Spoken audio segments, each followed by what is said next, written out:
Let's do it, champions. Last episode in the Siege of Winterfell commander analysis. Annie's up, and she's an excellent commander. Um, she is support and healing, so don't expect her to be laying on the big hits. But that's not what you're after her for. Not only does she have total attack and total defense of 75% at gold, but also speed and health of 150%. Now, don't worry if you don't have her at gold, because even at grey, she's just an absolute ripper of a champ. It's all down to her skill, which does have a high rage cost of 1,000. But it's basically after a 3-second delay, she creates an AoE region with herself at the center. It lasts 4 seconds, and it heals friendly wounded soldiers. So it's not just an effect that goes onto your team, but anyone in that area, up to a max of 5 targets, with a healing status coefficient of 300, which doesn't sound like a lot comparative to Sansa, but keep in mind Sansa's single target, and she's also got a 7-second or potentially 7-second delay. So as far as the clutch heals go, Annie's a much better option.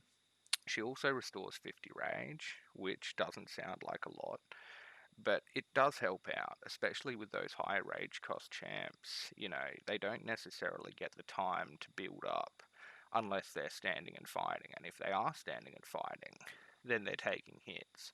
So with an Annie around, or several Annies around, your whole army just has so much more sustain than it would without her. It also grants tranquility. We've discussed tranquility before. Really good skill effect. 75% chance to trigger, so yeah, not guaranteed, but it's no real big deal. When it does pull off, it's going to make a big difference. It removes the debuffs and grants immunity to future debuffs. So just all round, brilliant champ, well worth taking. Jon Snow, legendary commander. Once again, of course, it's great to have these champs at gold if you're willing to put that sort of money into the game. Total defense, total attack, total health, all 125%. But same with Annie.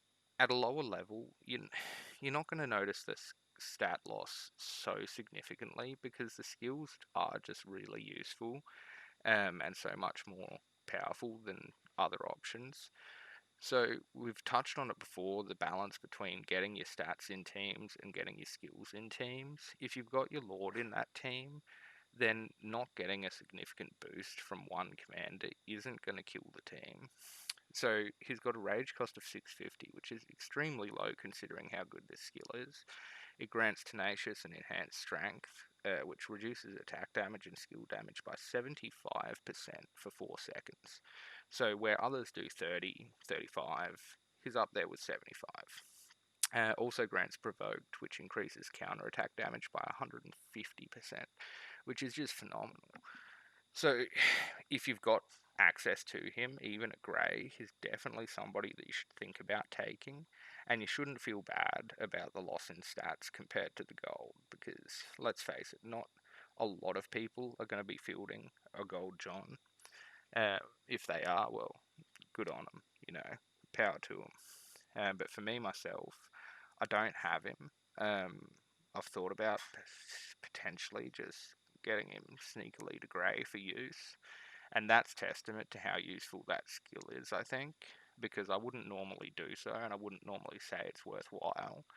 Between Tavern and this event, it may well swing my mind a little on it. So another legendary, the last legendary and last com of the series is Cersei, with a rage cost of 800. Deals skill damage coefficient of 1,000, which is right up there, to enemy targets in a circular area with a max hit of 3. And grants your troops tenacious, once again, so reducing attack damage taken by 50% this time. Each attack also has a 70% chance to restore 70 rage, and it lasts for 4 seconds. She's got the same totals, and once again, don't be shy to take her at a lower level. You may not necessarily want to put Cersei and Jon in the same team, mainly because their skills don't necessarily complement each other so much as overlap. They can be used in the same team, but it's probably not necessary, and if you've only got them at grey, for example, then you are going to be taking a little bit of a hit on the stats. So unless you take them both in your Lord team, I would probably split the two if you do have access to them. And I would probably split them in such a way where they're paired with commanders that also give reasonable stat increases so that you don't feel that loss so much. Both excellent skills. Cersei, because of the max target, isn't as good as once thought for myself personally. Same with a couple of those other champs from from episode 4. Uh, the other cheaper champions that people probably have more access to don't have the max targets, and it means that they can potentially do a lot more damage if used in the correct way and in the right situation. But she does have a lot of nice side effects to go along with that damage, so she's really useful, but she's just not absolutely necessary. Alright, that's got us all tied off. I hope you've enjoyed, or at least found it reasonably interesting. Different perspectives and all that are always good. We've got a giveaway going on at the moment, so don't forget to comment your name and your kingdom number below each of the 5 episodes for your chance to win. Cheers.